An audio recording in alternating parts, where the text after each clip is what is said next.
EV9 national news కు స్వాగతం. ముందుగా హెడ్లైన్స్. రాజస్థాన్లో సౌరశక్తికి అపారమైన సంభావ్యత ఉంది. దాన్ని రంగంలోకి అగ్రగామిగా మార్చింది ప్రధాని నరేంద్ర మోదీ. 10లలో మీరు పెట్టిన బకాయిలు మేం కడుతున్నాం భట్టి విక్రమార్క. ఫుడ్ పాయిజన్ పై తప్పుడు లెక్కలు చెప్తున్న మంత్రి సీతక్క.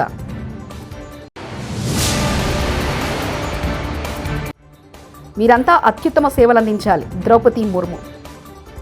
పీఎం కుసుమ్ యోజన మరియు పీఎం సూర్యఘర్ యోజన వంటి సోలార్ ఎనర్జీ కార్యక్రమాల ద్వారా రైతులు మరియు గ్రామీణ కుటుంబాలకు సాధికారత కల్పించాలని జైపూర్లోని ప్రధాని మోదీ ఉద్ఘాటించారు. రాజస్థాన్లోని సోలార్ ఎనర్జీ దత్తత ద్వారా పగటిపూట విద్యుత్ను అందించడం, బిల్లులను తగ్గించడం మరియు ఆదాయాన్ని పెంచడం వంటి ప్రయత్నాలను ఆయన హైలైట్ చేశారు. कमाई के रोजगार के हर साधन पर हम बल दे रहे हैं.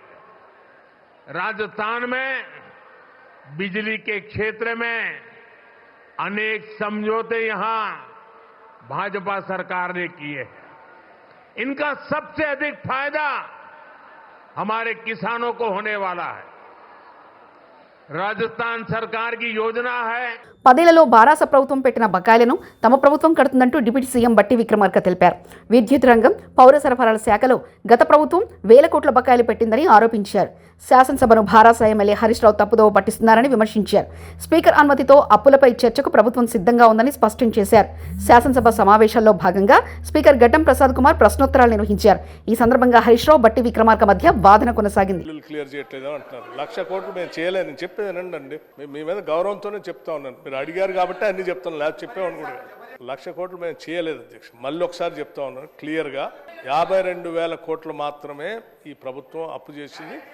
దాంట్లో 66,000 కోట్లు వీరు చేసిన అప్పు వడ్డీ కట్టడానికే తీర్చాము అధ్యక్ష.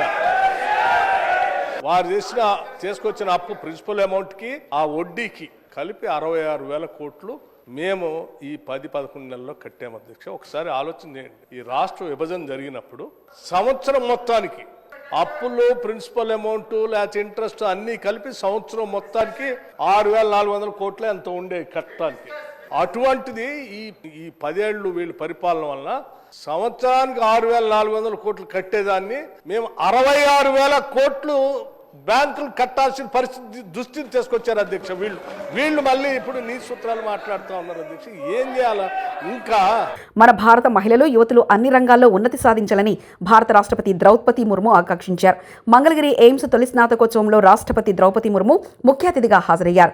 ఈ సందర్భంగా 4 విద్యార్థులకు బంగారు పతకాలు రాష్ట్రపతి ప్రదానం చేశారు. అనంతరం రాష్ట్రపతి ముర్ము మాట్లాడుతూ, పానకాల స్వామికి నా ప్రార్థన, లక్ష్మీ నరసింహస్వామి ఆశీస్సులు అందరిపై ఉండాలి. యువ వైద్యులుగా మీరందరూ అత్యుత్తమ సేవలు అందించాలి. ఇప్పుడు డాక్టర్ అయిన వారిలో 2/3 వంతు మహిళా డాక్టర్లు. ఎయిమ్స్ మొదటి బ్యాచ్గా మీరందరూ గుర్తుంటారని తెలిపారు. Dear students, I express my heartiest congratulations to you all, the youngest doctors among you. You have received their degrees today. 2/3 of them are young lady doctors.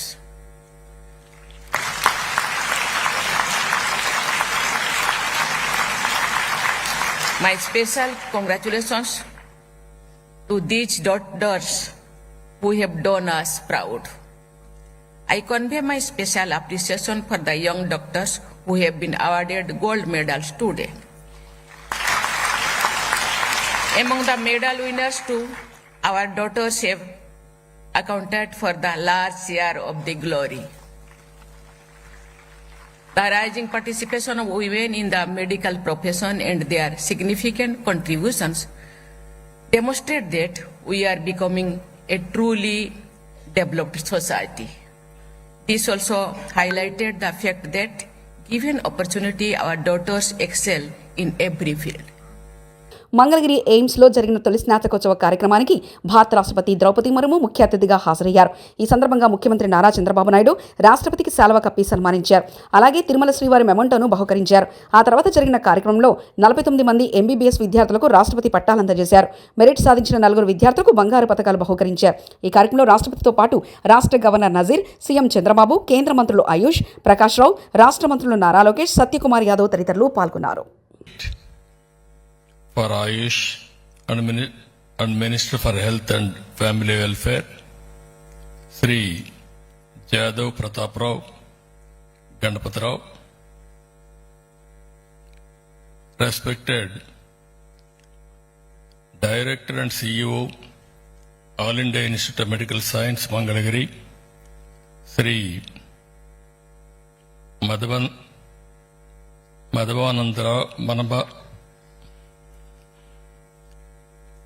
Madhavananda Kargaru, Honorable Ministers Satyakumar Yadav and also Mr. Lokesh,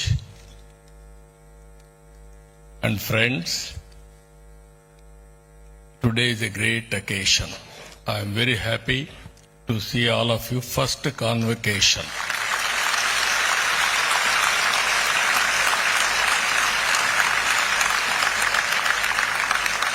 And also Her Excellency President of India, you are all very fortunate to have this function. First of all, I want to congratulate all of you. Today, ceremony is yours.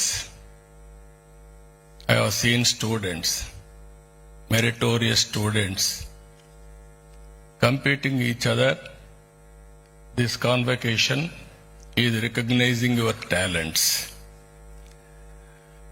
In this background, I want to tell only one thing. All of us has to take as a model for all our inspiration. Hydraa కూల్చివేతలపై commissioner Ranganath కీలక వ్యాఖ్యలు.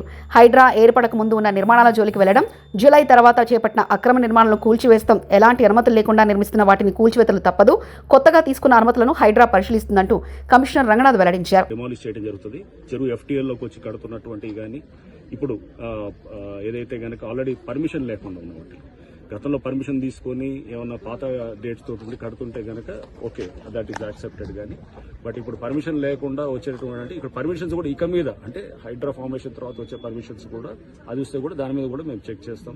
అటువంటి permissions కూడా natural గా ప్రభుత్వం కూడా స్పష్టం చేసింది. పాత పర్మిషన్స్ ఉన్న వాటిని ఆనర్ చేస్తాం, కానీ కొత్తగా పర్మిషన్స్ ఎక్కడ కూడా అది యాక్సెప్ట్ చేయమని చెప్పేసి. సో ప్రభుత్వ పాలసీకి అనుగుణంగా ఈ చెరువులను కాపాడే దీంట్లో మేము డెఫినెట్ గా ఎఫ్టీఎల్ అట్లానే ఎంక్రోచ్మెంట్స్ కాపాడే దిశగా హైడ్రా పనిచేస్తుంది. అండ్ దీంట్లో ముఖ్యంగా ఈ ఎవరైతే పేదవాళ్ళు ఉన్నారో లేకపోతే చిన్నవాళ్ళందరూ కూడా ఆక్యుపై రేవంత్ రెడ్డి ఇద్దరు ముస్లిం మినిస్టర్లను చేస్తానన్నాడు. కానీ ప్రభుత్వం వచ్చి సంవత్సరమైన మైనార్టీలు తమ సమస్యలు చెప్పుకోవాలంటే ఒక్క ముస్లిం మినిస్టర్ లేరంటూ ఎమ్మెల్సీ మహమ్మద్ అలీ అన్నారు. माइनॉरिटीज़ के कहा कि हम एक नहीं दो मिनिस्टर बनाएंगे माइनॉरिटीज़ से, मगर आज 1 साल होने के बाद एक भी माइनॉरिटी मिनिस्टर नहीं है. माइनॉरिटीज़ बहुत परेशान है. जब भी उनके इश्यूज होते हैं वो फिरते रहते हैं, कहाँ पर है माइनॉरिटी मिनिस्टर पता नहीं चलता. इसलिए हमारी गुजारिश है कि एक मिनिस्टर को जल्द से जल्द माइनॉरिटी मिनिस्टर बना जाए. और एक दूसरी बात है, इमाम और मौज़न हज़रात को हिंदुस्तान आज़ाद होने के बाद तकरीबन 50 साल के करीब कांग्रेस ने हुकूमत की, 17 साल तेलुगु देशम ने हुकूमत की. कभी भी इमाम और मौज़न हज़रात को कुछ भी हदिया नहीं दिया गया था.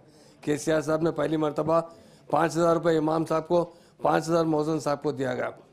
उसकी वो देखते हुए रेवंत रेड्डी साहब ने ऐलान किया था मैं मौज़न पेशवाम साहब को 12,000 रुपये दूँगा, 10,000 रुपये इमाम साहब को दूँगा. मगर आज अफसोस की बात यह है कि वो 5,000 भी नहीं मिल रहे हैं. लोग हमें फ़ोन कर बता रहे हैं भाई कम से कम कौंसल में तो उठाइए, असम्बली में तो उठाइए. 4-4, 5-5, 6-6 महीने में भी हमें पैसे नहीं मिल रहे. हमारी आपके ज़रिए मिश्रा साहब से गुजारिश है कि इमाम और मौज़न हज़रात के पैसे जल्द से जल्द डाला जाए. Thank you. మూసీ పునర్జీవ కోసం బఫర్ జోన్ రివర్ బెడ్లో ఉన్న నిర్మాణాలను తొలగిస్తున్నారు. కానీ ఇవాళ కూడా నార్సింగ్ జంక్షన్లో రింగ్ రోడ్డును ఆనుకుని ఉన్న రివర్ బెడ్లో పెద్ద నిర్మాణం కొనసాగుతుంది. ఆ నిర్మాణం మన టైంలోనే వచ్చి ఆ తర్వాత మన టైంలోనే కూలగొట్టడం అనేది సరికాదంటూ కాంగ్రెస్ ఎమ్మెల్యే భానుప్రసాద్ తెలిపారు. అయితే తొలగించడం అదొక ఎత్తు అయితే ఈరోజు డైరెక్ట్గా రివర్ బెడ్లోనే ఒక పెద్ద నిర్మాణం కొనసాగుతున్నది.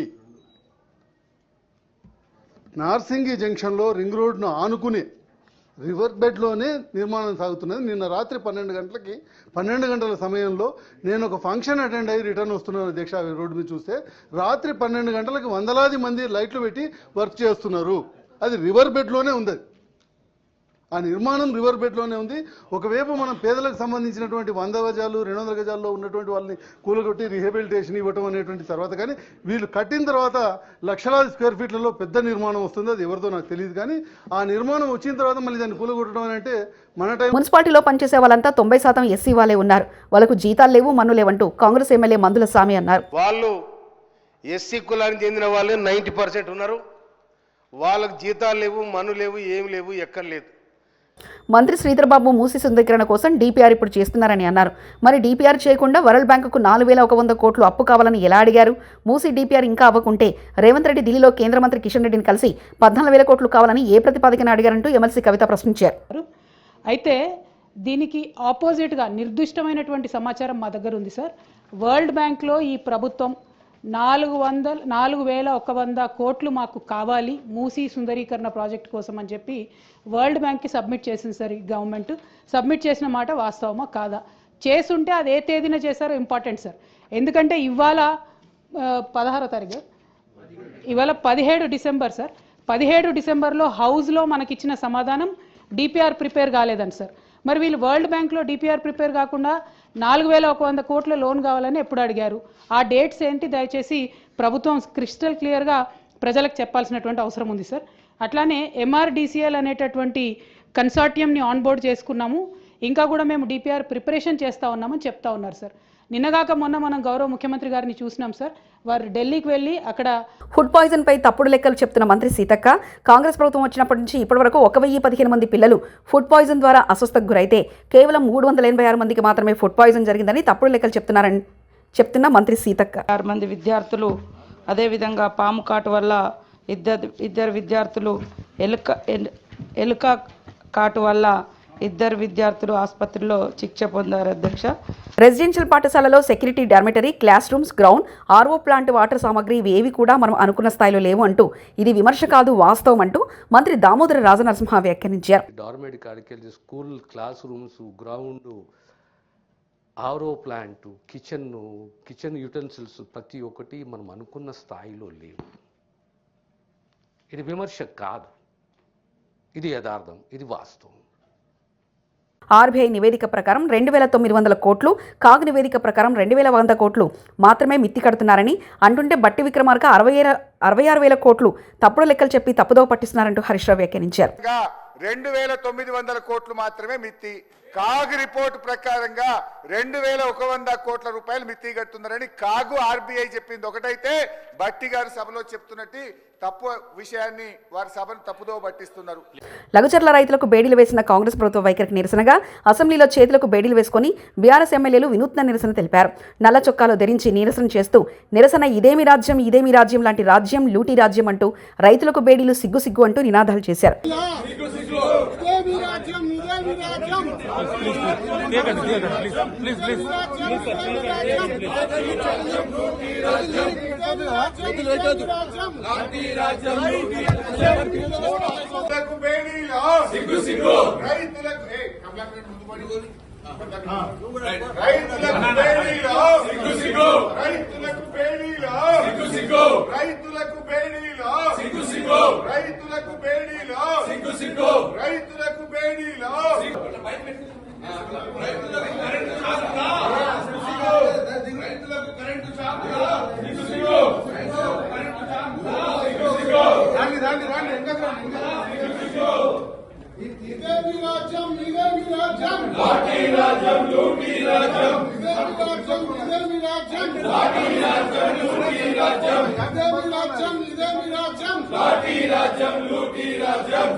ఏ జిల్లాను తీసివేయాలని కానీ కొత్త జిల్లాలు ఇవ్వాలని ఈ ప్రభుత్వానికి లేదు.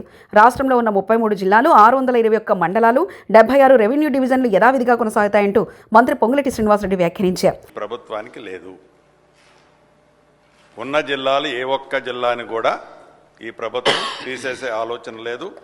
ఏవైతే రాష్ట్ర వ్యాప్తంగా ఇప్పటి వరకున్న 33 జిల్లాలు కానివ్వండి, 76 మండలాలు కానివ్వండి, 621 మండలాలు కానివ్వండి, 76 డివిజన్లు కానివ్వండి, రెవెన్యూ డివిజన్స్, ఆ డివిజన్స్ యాజ్ ఇట్ ఈజ్గానే కంటిన్యూ అవుతాయి.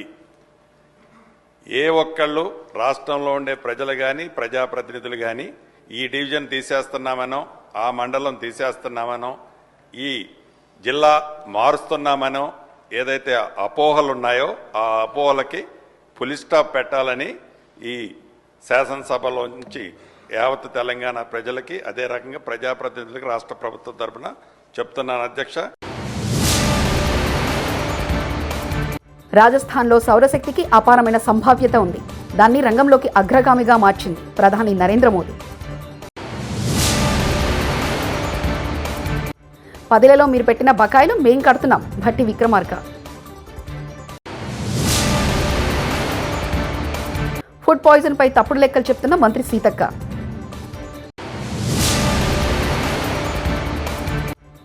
మీరంతా అత్యుత్తమ సేవలందించాలి ద్రౌపది ముర్ము. ఇవి బులెటిన్ విశేషాలు. చూస్తూనే ఉండండి EV9 నేషనల్ న్యూస్.